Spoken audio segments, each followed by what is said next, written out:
if I can't get going on. But I can't deal with your damage. Lately you've been acting like a savage. Wonder if you really even read my message. Do we even speak the same language?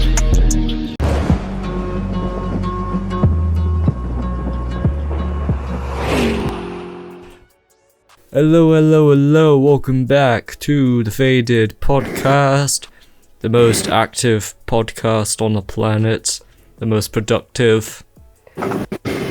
Well, I mean, we're definitely more active now that we've been able to actually be consistently getting out new episodes 2 months in a row now.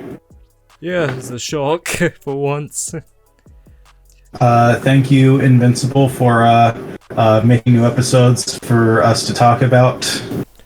It's your boy, Oscar, and with me, as always, Darren. Hello, everybody. I'm glad to see and hear all of you again, and previously on the Faded Podcast, we talked about all the season 1 episodes of Invincible, except for the season finale, because that wasn't out yet. But now that it is, we can talk about it. Yeah, I feel like we jumped on the Invincible train before people did. But and now everybody's jumping on it. Yeah, like they did wait till the last episode, then they immediately jumped on. So at least they were watching in the meantime. I saw Moist Critical, and then another guy I watched, Steve Reviews, he talked about it immediately after, and then more people been talking about it, so it's all positive, all love. And I'm glad that everybody has the same opinion as us on the show. Yeah. I'm gonna say this. Sorry, go on. And we can all talk about a superhero show that is not related to the Marvel Cinematic Universe. I'm gonna say this. Before we continue, if my audio sounds weird than usual, I'm having Blue Yeti trouble, so I have to whip out my old microphone from the older days. I took it out of my cupboard, blew the dust of it, grabbed my pop filter and my shitty stand with it, and feels like 2014 Let's Play channel vibes. just like the old days. In fact, I used this before on Faded a while ago, so yeah, call back to the old episodes. Yeah.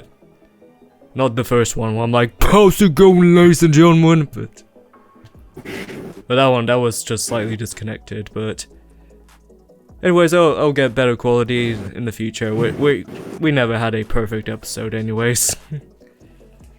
Well, I mean, it's pretty hard. It's hard for anybody. So yeah, maybe in 5 years, if we're still doing this in 5 years. Maybe, yeah. We'll get a Joe Rogan room for sure. We have hopefully we'll get one when I move into my own place. Yeah. So we have 2 topics to discuss this time. It's been a while actually. So we're gonna do like, sorry, go on. And considering that we blew the rest of the episodes on the other podcast, after we talk about this episode of Invincible that we're talking about now, we are going to talk about Mortal Kombat. Dun, dun, dun, dun, dun, dun, dun, dun, dun. I love that. Whoever remixed the Mortal Kombat theme song for the end credits of the new movie, thank you. You are God. Yeah. Well, we'll get to that soon. So we'll talk about Invincible first. And if you have not seen our last month's podcast, go watch the actual show on Amazon Prime. Find a way to access Amazon Prime and watch every episode, then watch last month's podcast, and then watch this podcast. Oh yeah. Or just skip ahead to when we talk about Mortal Kombat. I'll try and put a timestamp in, but I'll probably forget. I could just put one in the comments when I'm rewatching this episode. That'll still work. Out. That'll still work, yeah. And as always, spoiler alert for both of these topics, so you've been warned. So, Invincible, we talked about episode 1 through 7 last time, so we didn't have a chance. Actually, we recorded it before episode 8, we weren't too sure when it ended, but we were like kind of late on the upload schedule, so we might as well get it out anyways. And we did promise you guys we're gonna talk about episode 8. So here we are now. Yeah, we saved the last for last. Yeah. And what a brilliant way to end the series. And or like the season. Well, and it was brilliantly horrifying in some places. Beautifully horrified. Like, here's where the spoilers start. Invincible gets his ass handed to him big time by his dad. Like, we see him getting beat up a lot, but this is his worst. Like, I say he gets beat up like 6 out of 8 episodes, but he really gets fucked up in this one. Yeah, this totally this totally beats episode 5's carnage that happened. I mean, even though that was like several different heroes that got their asses kicked, I mean, it wasn't this brutal. And heartbreaking, since it's father and son. So yeah, I mean, Darth Vader never did that to Luke Skywalker. Like, all he did was cuff Luke's arm, not beat him to a pulp. Episode 7 was revealing Omni-Man's master plan, and kind of the whole world knew what Omni-Man is behind, kind of. So he destroyed one of the Global Guardians live on camera, and then it ended with "Son, we need to talk." And it's episode 8. It went right where it led off, talking about his explanations and his plans in the most crazy way. I didn't expect this at all. I just thought he was just psychotic. Well, he is, but we didn't expect him to be this psychotic. Yeah. So he's like from another planet, and it's like a planet where they take over other planets. And they want to be the most. They want to be the most superior empire in all the universe. Yeah. So he went to Earth. He was sent to Earth, and that's when he like started a family. That's how we got Mark, and yeah, the whole Global Guardians, they felt like superior, so he killed them off. And I think his time has come to destroy Earth, basically. Which he almost did. And Mark does not react well to what his dad is saying him, and I don't blame him. No sane child would react positively to what Omni-Man was saying. Oh no. I'll say this, J.K. Simmons, he deserves some sort of award for this performance. Like, this is his best ever. I mean, Spider-Man was good, but this is something else. Yeah, he definitely knows how to play comic book characters that we're not supposed to like.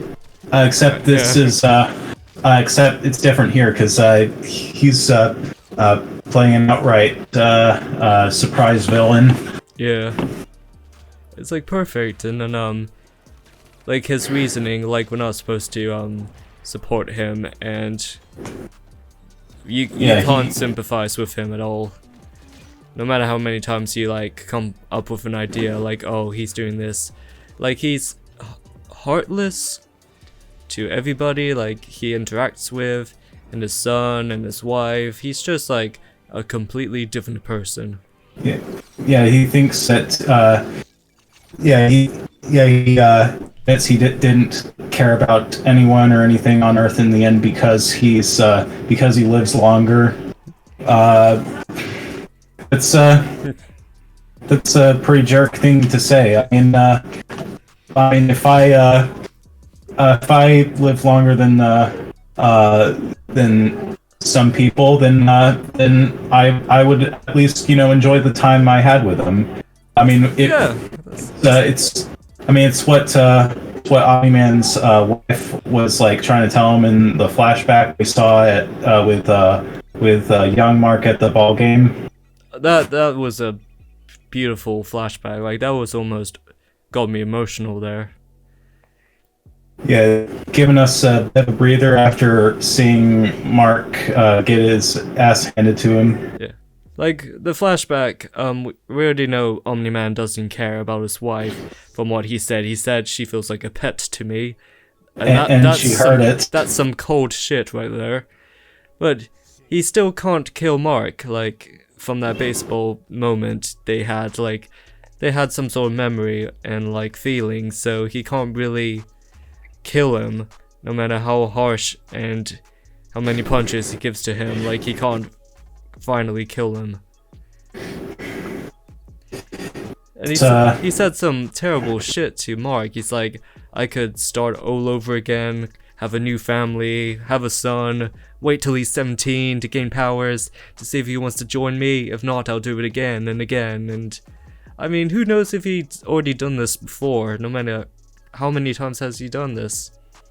They'll probably explain it in the later seasons if it's happened or if it's going to happen. Yeah, that's just a mystery to it. So, like, he planned this out. So who knows if he's done this before?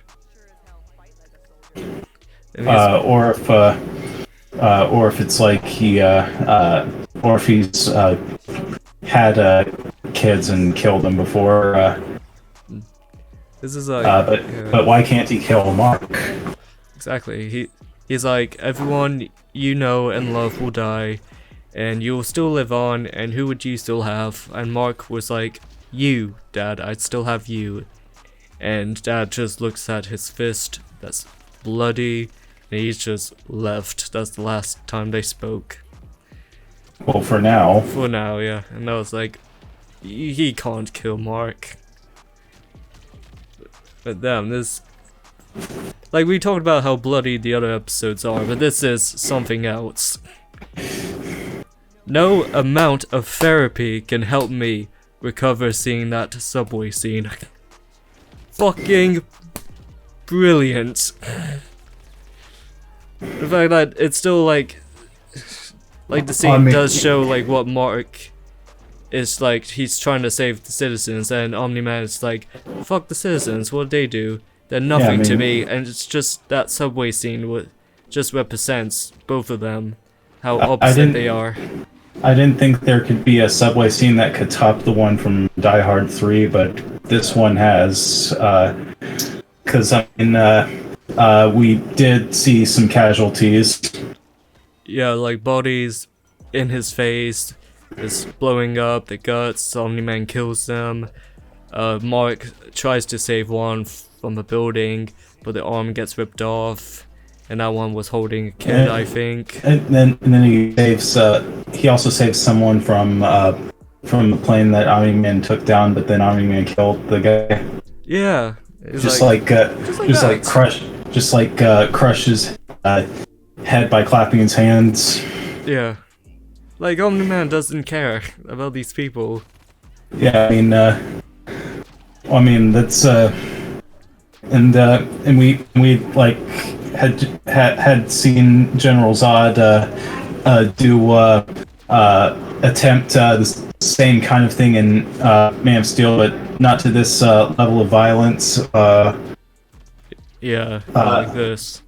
Yeah, and Omni-Man didn't even need a giant machine to help try to destroy Earth. I mean, back in episode 2, we saw him like destroy an entire planet from those alien invaders. Yeah. I mean, and he could definitely do the same thing to Earth. He could. This made me realize, I don't want superheroes and villains in real life, because they're gonna do shit like this. This is gonna be just a bloodbath for all of us. Like, we are not safe, so no, we don't want powers. Yeah, I think all the heroes and villains without powers in real life already give us enough news and gossip as is. But yeah, the attention to detail is still good. Like the part where Omni-Man goes up to space and the blood on his suit just burns off, and I think that's stuff like that. There's a lot of care in the animation. Yeah, when you see a tear from his eye fall and then like float into space. Yeah. So like Mark sees his old friends and then he goes up into space. I'm like, what was he doing? Then Seth Rogen is back. The alien. I knew he'll come back. I knew he can't just be a one-off. I knew he has to be something. Yeah, and apparently he's part of like a galactic movement to like try to stop Omni-Man's people from taking over planets. Yeah. Basically, it's a galactic rebellion. Okay. To try to take down their empire. Well, speaking of Seth Rogen, he also produced the Boys series, which is also on Amazon Prime about superheroes. So that's something. Yeah, I feel like superheroes are like back in its prime now. Yeah, we need everything to try to compete against Marvel. Yeah, like my standards for superhero movies are now so sky high. I can't watch no more Disney Marvel shit or no more moody DC shit anymore. Like I want some real shit right now. Yeah, I mean, yeah, in terms of DC stuff, I just want Shazam 2. I mean, either that or maybe I'll just go back and watch Dark Knight Trilogy a million times. But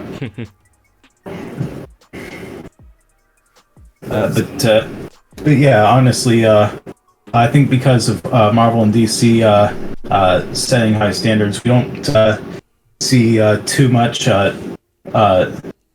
We don't think of the superhero stuff that is not from Marvel or DC, and it seems to be big. It seems to starting to be big with them in terms of TV shows. As we said, Invincible and The Boys, but also Umbrella Academy on Netflix. That's something that my family enjoys. That's something, yeah. And since my sister is not in the room, and since she's probably not going to listen to this podcast, I'm thinking of maybe getting an Umbrella Academy comic for her on our birthday. Aww. I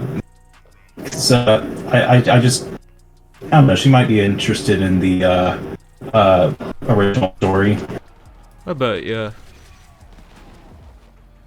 So I guess the ending part where it shows all those characters and bad guys and bosses we saw in the first season, kind of like giving us a hint what's gonna happen in season 2, a bit. So it's the lineup of the villains of the week.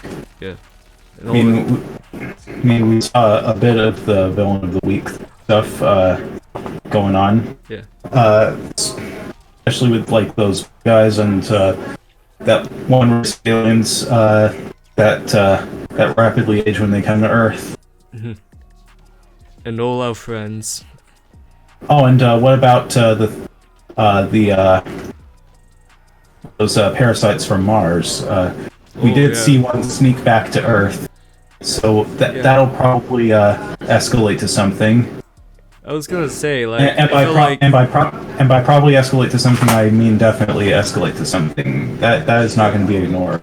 because I feel like before episode 8, I thought, oh, that was just a waste of. Thought like they're going for something there, but nothing happened. But at least they still mentioned it, so we'll probably get more about it. Yeah, I mean, as I've said before, this is a series that ran for almost 15 years comics, so they have a lot to work with, and not to mention that the season finale was written by Robert Kirkman. And you cannot get closer to the original source material than having the original writer as part of the writing crew. Yeah. I think overall this season was honestly surprisingly amazing. I know there's a lot of people out there who are probably just tired of the same old superhero tropes, but believe me, this is worth your time. I'd say like not too many flaws in this, maybe like a few one-offs or any slow moments here and there, but just to build up character arcs. I mean, in terms of the animation, I do think that the 3D backgrounds, well, the parts that were 3D could have blended a bit better with all the 2D characters and objects that are also 2D. Yeah. But I mean, it is only the first season, so the animation will probably improve. Yeah. Maybe character-wise, maybe fix Mark and Amber's relationship, if that ever continues. Please. Yeah, I mean, make the drama stuff easier to watch. Yeah, girl. I mean, fuck girl. it was. I mean, to be fair to Amber, at least, I mean, when Mark was like revealing his identity, he was using it to as an easy way out of that drama. Yeah. But she knew. I mean, she could, and to be fair to she could have at least respected that he might want to wait to tell her when he's ready to tell her. Yeah. Yeah, Amber. Fuck the soup kitchen. He almost died. Well, I mean, at least she came to see him after he got beat up by his dad. I hope that she changed. Please. We'll just have to see where things go from there. Also, Long Beach Griffey did a really great job making fun of the part where Mark revealed he was invincible. You knew? Well, I nearly died. I tried to save your life and my life in the city. I brought you back a Mars rock. Yeah, I brought you back a rock. You weren't at the soup kitchen. Fuck off! Being perfect timing to talk about Mortal Kombat now. No, you're pronouncing it wrong. It's pronounced Mortal Kombat. You have to say it at least once like that. Mortal Kombat. Okay, there you go, man. Okay. So how, in terms of how familiar we are with the series, well, with me at least, I've tried some of the games. Like played some of Mortal Kombat X. Sometimes when I have gone to Ben's house, and honestly, I'm not super familiar with the movies than YouTubers like reviewing the old movies. Yeah. But I have heard from a friend that Annihilation is like pretty bad, and if this new Mortal Kombat movie does get a sequel, hopefully it will not be another Annihilation.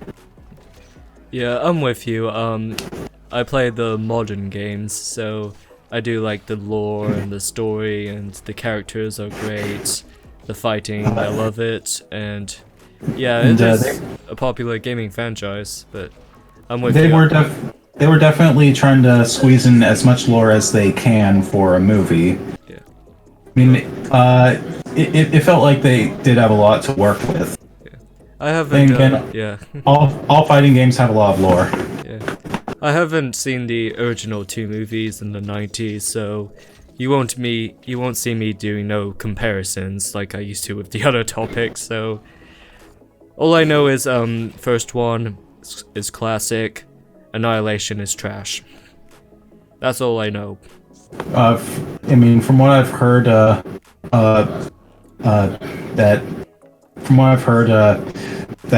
it's probably not worth it to watch Annihilation, not even to hate watch it. And Yeah. yeah, I don't know. Maybe we're better off watching the Street Fighter movie in terms of 90s movies based off of fighting games. Anyways, it's time for the feature presentation now. At least for us to talk about a feature presentation. So I don't think this one is related to the games or even the old movies, but it does feel like a prequel leading up to something. So maybe a prequel to the original movies? I don't know. Well, I think it's setting up a multi-movie series.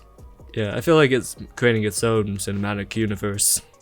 Yeah, I mean, it was creating the origins for. It was like explaining the origins for all the characters. I mean, at the beginning, it was setting up the origins of Scorpion and Sub-Zero. Oh yeah, yeah. The opening, the first 20 minutes, Scorpion, Sub-Zero, perfect. Like I loved it. I was like, this is setting up something great. So the fighting was great. They do have some blood in it. Like they do slice each other up. So it was kind of nice they're actually not holding back for those PG ratings. Like they're actually going to show blood like the games. I mean, from what I understand, the original Mortal Kombat from the 90s was PG-13, but no, they went for a hard R for this new one. Yeah. Like at first I thought, oh, it's just going to be a little blood. They're not going to do something crazy, but the more you watch, the more insane it gets. So I'm like, oh, okay, yeah, thank God. Yeah, I mean, in the opening scene, Sub killed a kid. They did, yeah. That's called on Sub-Zero. No pun intended, right? Yeah, so Sub-Zero kills Scorpion, so we think. And then we cut to modern day. We get this new guy called Cole. I think seems to be related to Scorpion. Yeah, I mean, he keeps getting flashbacks. Yeah. Yeah, while he can't exactly recall what these flashbacks mean, we know that he has something to do with Scorpion, and we later find out that he's Scorpion's descendant. Yeah. So Cole does some fighting, underground boxing, well, more like MMA fighting, and then Jax watches, and then afterwards he says, "Hey, nice tattoo," and Cole was like, "No, it's a birthmark." And he doesn't really take that birthmark seriously. I mean, it's in shape of a dragon. You should be at least a little concerned, like, hey, maybe this means something. Like, this birthmark is in shape of a dragon. Like, this can't be a coincidence. But he just brushed it off like it's a normal thing. Like, dude, no, this means you're special. Like, you gotta look into this. I mean, not not anyone can just have it. Yeah, it's a dragon. Then Jax escorts them, but Sub-Zero, he comes in like in the coolest way ever. Like I loved his introduction. Like you see snow falling, and then ice on the windows, and then it's like Dementors, like how they appeared. So it's Sub-Zero. Oh my god, that's so cool. I'm like, and not to mention that when Cole and his family are trying to get away from Sub-Zero, Jax basically stays behind and helps them get away, and the fight leads them into a warehouse where Sub-Zero takes off Jax's arms. I mean, if anyone has like seen gameplay footage of Jax, you know that he does have mechanical arms, but it was still shocking to see how he lost his arms. Yeah. I know in the games, Ermac was the one who ripped Jax's arms off, so you can say that was a nice nod in the movies. They were kind of made that similar. I mean, you can't fit everybody in. I know. Yeah. It made me realize, like I know Sub-Zero and Scorpion are rivals, but like when I see Sub-Zero again, I'm like, oh, he's the villain now. Like I haven't really seen that before. I mean, I know like we've seen Scorpion as the villain in 90s games, and he becomes an anti-hero, and you can say not all the Mortal Kombat characters are nice people or heroes. I mean, keep in mind Scorpion's origin story is that like he escaped from hell with these awesome new powers, and that part was carried over into the movie at the end. But we'll get to that when we get to that. Yeah. So they do some connections to the game, so at least it's faithful to it. So and that is important. Yeah. Cole goes see Sonya Blade, and then you see Kano tied up, who's like the funniest guy in the movie. Like Kano and Sonya, they're rivals as well, and their chemistry together is so funny. And there are parts where Kano makes fun of Sonya for not having the mark. Yeah. And keep in mind, Kano was like basically was like very brutal when he got his mark. Like apparently he didn't get it in a heroic way. No. So we do know that he's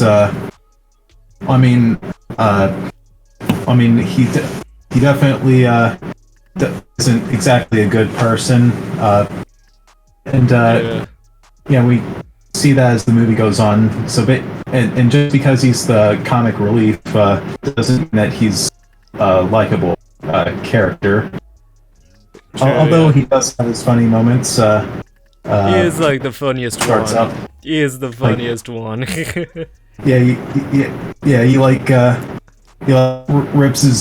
rips there's a part where Reptile shows up. Oh my god, yeah. At least I think it's supposed to be Reptile in his animal form. Like Kano rips his heart out, and he's like, Kano wins. I was gonna ask that. Honestly, that part was fan service, but it felt natural, especially for Kano's character. Yeah. I was gonna literally ask you that, cause they didn't establish if that was actually Reptile. Like they get attacked by Reptile. He looks like Reptile. He acts like Reptile. Like he goes invisible. He can shoot acid. He has that long tongue like Reptile. But he doesn't talk or stand up like human. We never see him in his human form. No, he's just an actual reptile. So I'm like, is this our Reptile? Is this the reptile? Keep in mind in from what I do know, in the original game, he was a secret hidden character and wasn't exactly like a full-on playable character until the second game. So maybe they're saving his human form for the sequel. Yeah. But they didn't kill him, did they? They didn't kill Reptile? Well, I mean, Kano ripped his heart out. Like, I was a little disappointed. Like I liked him. Like, just the decision on that. I was like, Reptile was funny. Oh well. So they go into this desert. Kano, Sonya, Cole, and they run into Liu Kang first, and then they go into the temple, like, which is the tournament, and then we see Kung Lao. I love those two, actually. I love the casting choice for both of them. I like the way they act. They were like wise and charming, and they come off like best friends. Like, I really feel like I was watching the real Liu Kang and Kung Lao. So they're really that close in the games? They seem like it, yeah. Like, others might disagree with me, but yeah, they actually look perfect. Like, well, modern game-wise, yeah. But they were so underused. Like, they had no reason to be there, but just to be supporting characters. Like I mean, cool, we get to see them fight. Like, they did Kung Lao through the hats, and we see Liu Kang's dragon fire fatality. Like, I wish we had more from them. Yeah, maybe if it wasn't so focused on characters like Sonya, Cole, Yeah. and Cole's family, Yeah. then maybe we could see more Liu Kang. Yeah. I do like when they walked in the temple and you see like pictures of the past tournament winners. I really like that. Cole sees Scorpion and Sub-Zero's encounter at the beginning before they were Scorpion and Sub-Zero. Yeah. Before they went by those names, and we see another flashback. Yeah. Of Scorpion and Cole and Blade. Yeah, we do. And then we got to see Raiden. Oh, I didn't think we'll see him, but Yeah, it was it was his temple. yeah. I forgot if he's in the trailer or not, but Raiden, he looks like Raiden. He looks good. He comes up. He's a mentor figure. And then we see Jax again? Like, how did Jax get there? Like, he just showed up at the temple and he just woke up. And he's like, oh my god, I got new arms, what? Like, how did he get there? Nobody brought that up. Like, hey, could you teleport Jax for me? Like, no, I never saw that. Like, how did Jax get there?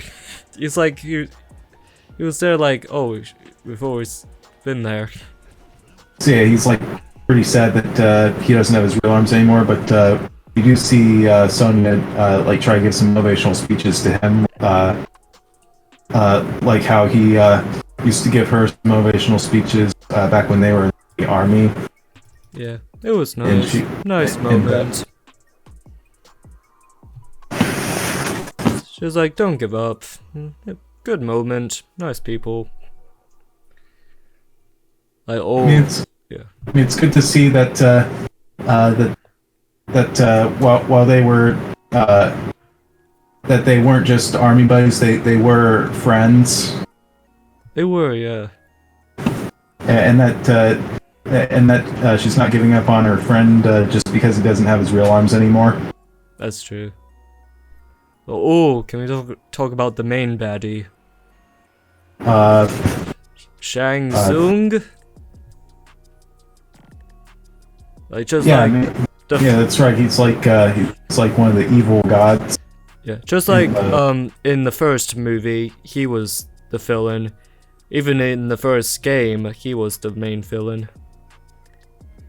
Like, so nice nod for both of those things. And, yeah, I mean, he's always a good starter main villain. yeah.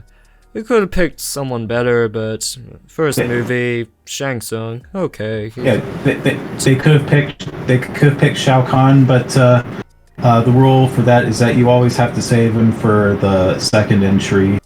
Yeah. Combat series. Yeah, Shang Tsung's typical villain, like, oh, I must destroy you. It's a villain. It's a villain. Well, I mean, we'll have to see if they expand him in any other of these movies, because I mean, he didn't die. No, he didn't. No. So I guess we can like talk more about the fighting. I think we brought up Scorpion and Sub-Zero. Like, those were good, but I think like the others, they were hit or miss, to be honest. Some are good, but I think the way they edited it, like, they keep chopping it up, so we keep seeing every single angle, and it's like so fast paced, and you don't know what's going on, and you can't really like absorb it. I thought we were done with that phase. I definitely could have gone with less close-ups. Yeah, like the less close-ups, and I don't mind close-ups every once in a while, but you gotta use them when it's appropriate. I want to see more of the action from a good angle. yeah. I mean, if you're gonna do like based off, it's like sitting at one of the close-up seats in a movie theater. yeah, Yeah, you'd have to spend the entire time just looking upwards at the screen. yeah. I mean, it's coming from a fighting game where you see like the fighting, like it's a side scroller, so you get to see the full actions, but they still treat it like it's a movie, so like a typical action movie where they just keep editing it just to make it look cool. But no, like it's, you can't really fully see the whole fight. I thought we were like over that shit. Can we just do the whole John Wick thing where we can see the whole thing? Or I think it's like the older fighting movies used to do this, like you get to see the entire fight, so nothing's been cutted up, just so it feels like it's actually fighting, like it feels organic and real. Yeah, I mean, they could have had it to feel like a somewhat of a Tekken type fight, where it is where you make it feel like a side-scrolling fight, but have the camera move to different angles. If someone ever makes a Tekken movie in the future, do something like that. Yeah. But not not all the fighting scenes are bad, but you, like I said, Scorpion and Sub-Zero, when they appear, is perfect. I mean, not to mention that the way the fight is shot isn't all that matters. There's also where the fight fits into the story and which characters are fighting each other. Yeah. That's the thing, like the ending thing where they have that plan. It's like, okay, you fight that person, go teleport over there. I'm gonna fight this person, I'm gonna teleport over there. So it's kind of like, oh, that's, you can teleport wherever you want. I mean, I get it. It's just so, I didn't expect that for a movie. But, I mean, when they're planning to on which person they're going to fight, it starts to feel like a fighting game tournament. Yeah, it feels like a lot back and forth, but they try to make the fight quick for you. Like, there's Cabal, there's Melina, there's Goro. I mean, they're alright. I actually liked Goro more, because I like the CG on Goro, but damn, they made him look like an idiot. I mean, like, oh, I'm big, I'm tough, I'm dumb. That thing. Yeah, and he was kind of underused. I mean. Oh, definitely. I mean, from what I understand, in the original Mortal Kombat game, he was the semi-final boss. He was, yeah. Like, this is Goro we're talking about. And he was like the second in command. Yeah. Like, he's a important person. He's an important figure in Mortal Kombat. And from what I understand, he's one thing that the original movie did better. Yeah. Like, I mean, I've seen clips of him in the original movie, and the practical effect still look pretty good. yeah. Like, Goro's is a smart person, and he won a tournament. And then they killed him off. Like, Cole's family member or something? Or... No, I think it was Cole himself. Yeah, I mean, he was trying to kill Cole's family. Yeah. What a waste! What a waste on Goro! Yeah, they clearly wanted to, like, I don't know, maybe they wanted to, like, have him wreak havoc a bit so they can focus more on Sub-Zero. It would, yeah. And Kano's betrayal. Yeah, Kano. I was almost like, oh no, they're gonna make Kano the good guy, and then he like betrays him. I'm like, that's out Kano. Thank God. And not to mention he like gets some metal implants eventually. If you've seen the original game or the original movie. I'm thinking of the character, right? Yeah. I'm not thinking. Yeah. Yeah. So, and, I mean, they did have his laser eye, which is his power he got because he's a tournament member. Actually, yeah, we forgot to bring that up. Like, Kano, Sonya, and Cole, they had like hidden powers that they try to figure out how to get. So Kano was just like, "Give me my fucking egg roll," and then he just shoot lasers. And when Sonya is pitted up against Kano,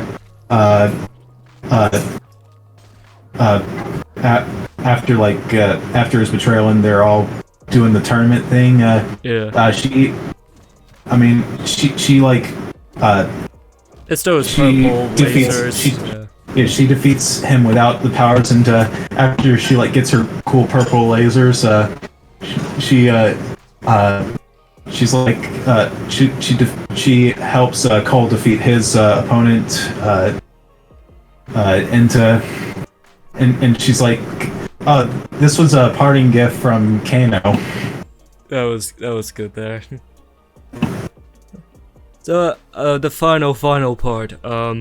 Cole fights Sub-Zero first. So Cole got his powers, which is like he can summon a suit out of nowhere and he can whip out blades. I'm like, oh, okay, that's just secret power. Maybe his last name should have been Blade instead of Sonya. Yeah, you sure he's not related to Baraka?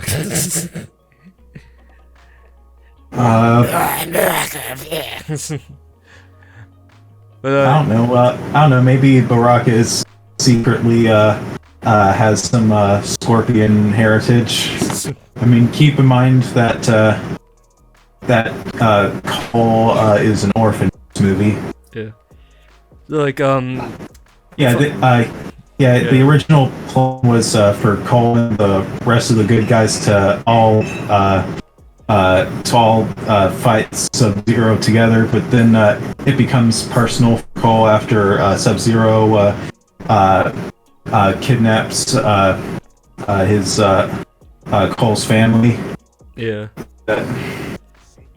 And then when he's trying to rescue his family, Sub-Zero puts up a good fight, and then Scorpion appears from hell to assist. I was surprised, like, oh yeah, Scorpion's back. Yeah, and Scorpion's like, you thought I would burn in hell, but no, hell made me more powerful, Yeah. bitch. And we got like another fight from them, and it was awesome. And it was really cool how Scorpion did the thing where he takes off his mask and breathes fire at Sub-Zero. I mean, you can see usually the it's skull like- too. You can see the skull too. Yeah, I mean, usually it's like just the skull's under his mask, but we actually get to see his skin melt away, and we like saw the skull. Yeah. So that part was adapted pretty well. Yeah. You hear the original theme playing with the fighting as well. That was a nice touch. And it was a damn good remix. That was good, yeah. Yeah, you got to hear the whole thing during the credits. Yeah. It was a shame, the trailer made it look like we're getting more screen time with Scorpion, but he wasn't really the main focus of the movie. I mean, honestly, I thought they had a good amount of screen time with Scorpion, and keep in mind I did avoid like all the trailers. Yeah. Yeah, yeah, it was a good enough.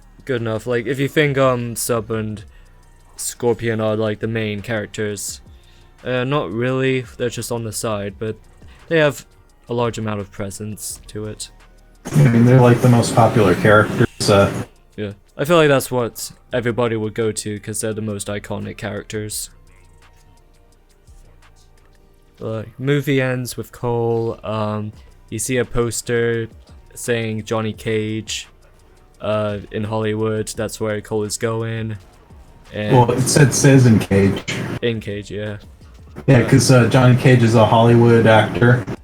Yeah, like a terrible Hollywood actor. Yeah, That's my Johnny. That's my Johnny. The 90s Johnny. I'm a Hollywood actor. I'm a good man. honestly, Romantic. the whole time we were probably all wondering where the hell Johnny Cage was. But We were but debating that. you know what?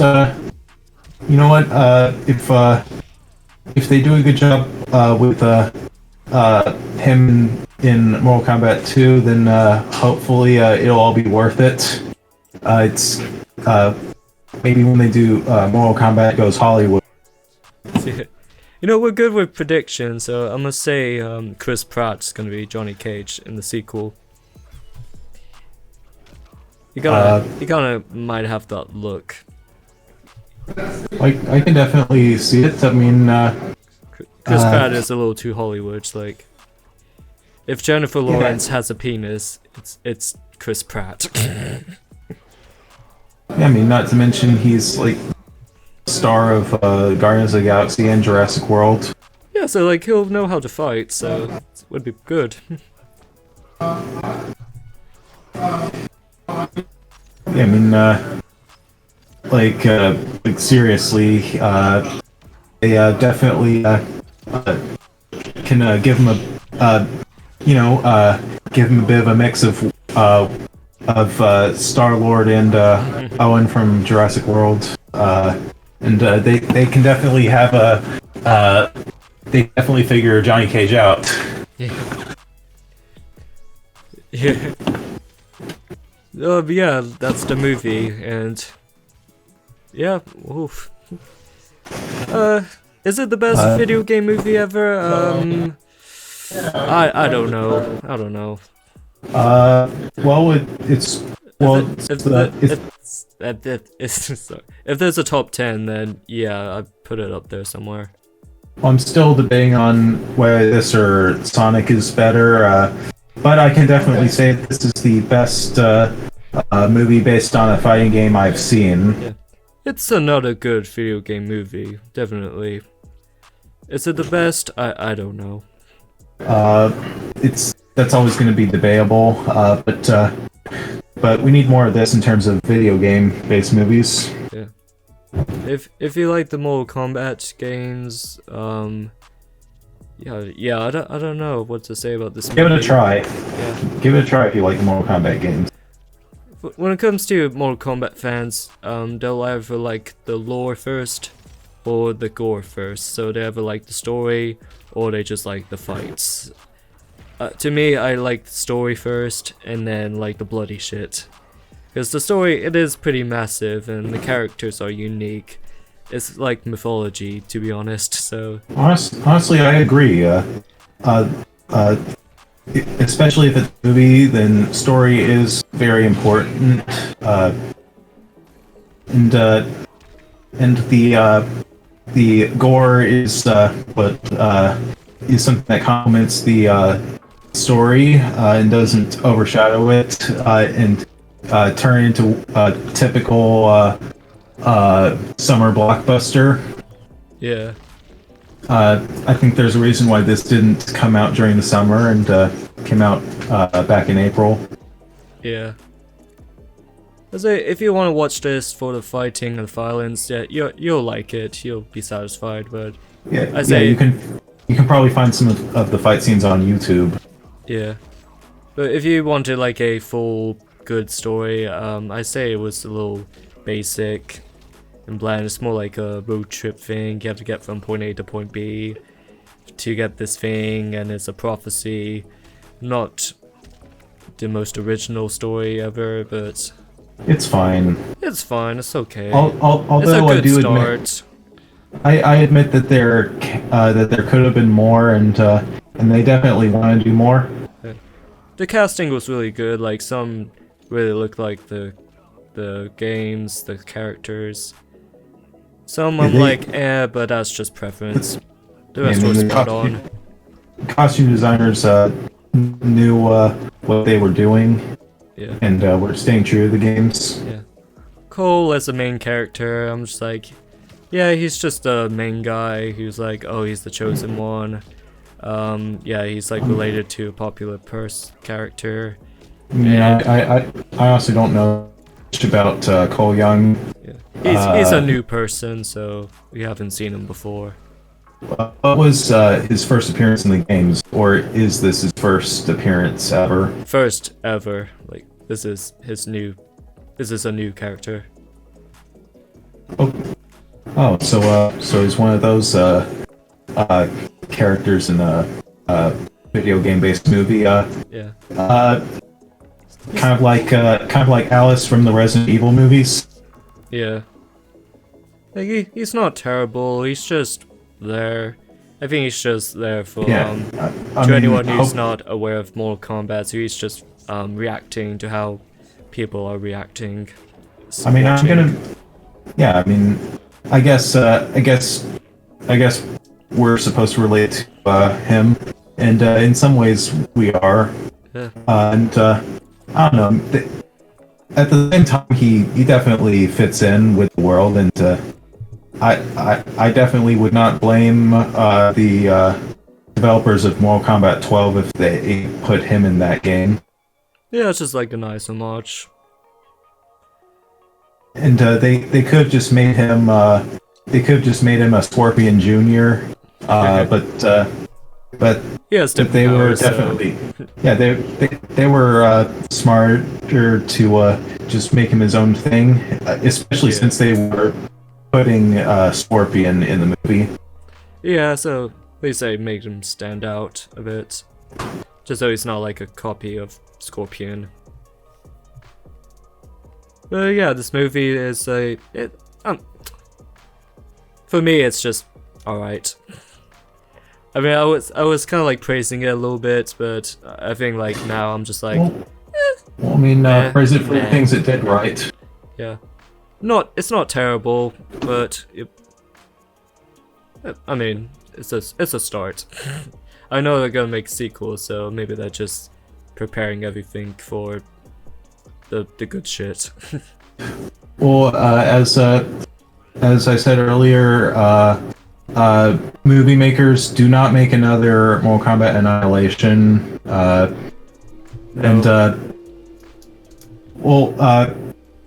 just make a good movie based off of Mortal Kombat 2, with hopefully Shao Kahn as the villain, maybe give us Princess Katana. Yeah, because we and, need a Melina rifle, so that's Katana. and yeah, Bring back and- Reptile if you can. and also Smoke. Yes, give us Smoke. Yeah, give us all the ninja. The cyborgs. Go ninja, go. I want Ermac. I main Ermac. I want Baraka because I know he'll be funny. He can be the comic relief. So. I mean, now that Kano is dead, unless they're gonna bring back Kano with his metal implants. I wish he'll come back somehow. I don't know how they're gonna explain it, like, because they killed them off. I mean, they can find a way. I mean, they'll probably bring him back as a cyborg. But they have a shit ton of characters they'll, like, add in, so... I don't know.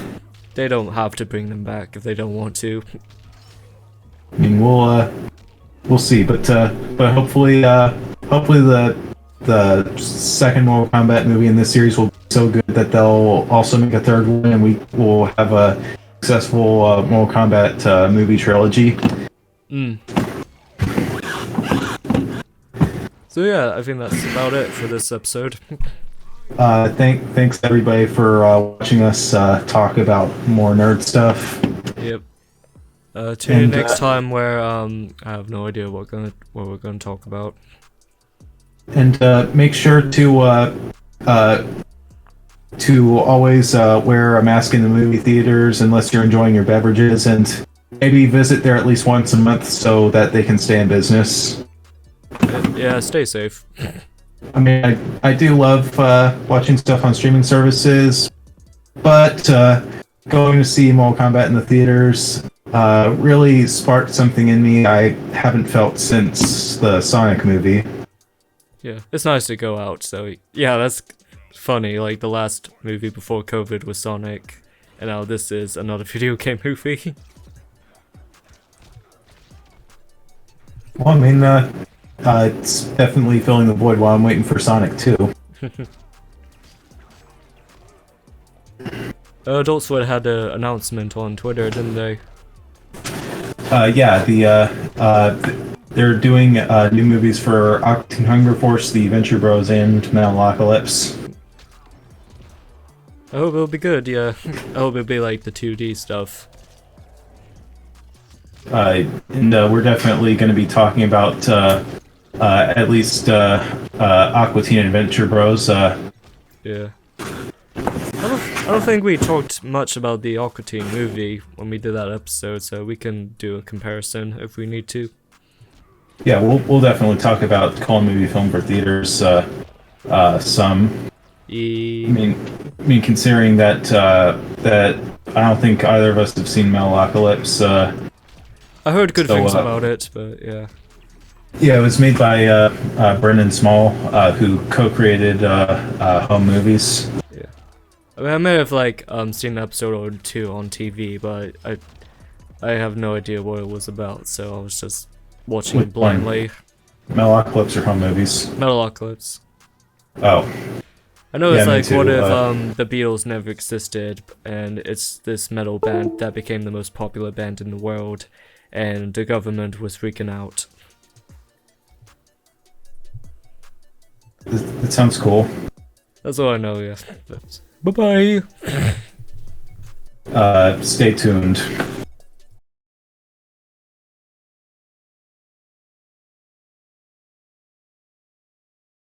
You are a real one for making it this far in the video. Before we go, do you want to comment who do you want on the Wall of Fame? We got the R&B Wall of Fame. Do you like Bryson Tiller with Trap Soul? Do you like Tory Lanez with I Told You? Do you like Frank Ocean with Blonde? Or do you like The Weeknd with After Hours? The R&B legends right here. Who do you like? Who do you prefer? Comment below. And who do you want on the wall next time? We got a lot here, so whatever you want. We got a few right here, so you comment below right now.